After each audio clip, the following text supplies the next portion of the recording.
Day 26, Wild Orchid crowdsourced funding on Indiegogo. Some good news and some bad news. First for the bad news.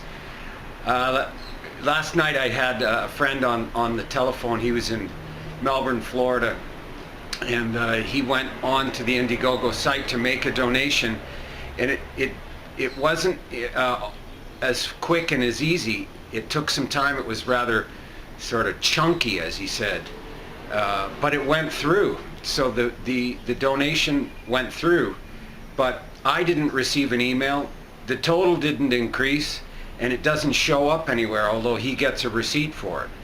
So we have no idea how many people have donated and what the real number is. Obviously that's a glitch. So that's the bad news.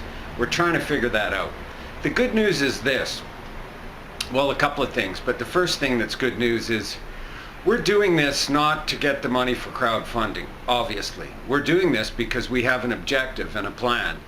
And we know that our plan makes a difference in both education and plant conservation, as well as teaching people about ecology.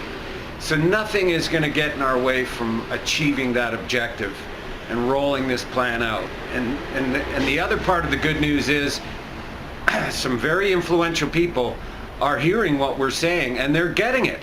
And yesterday I was interviewed by the Canadian International Society, and the people in the interview that were asking me questions, they got it.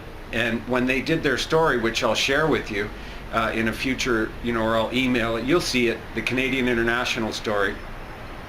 You can see that they really understand what our idea is.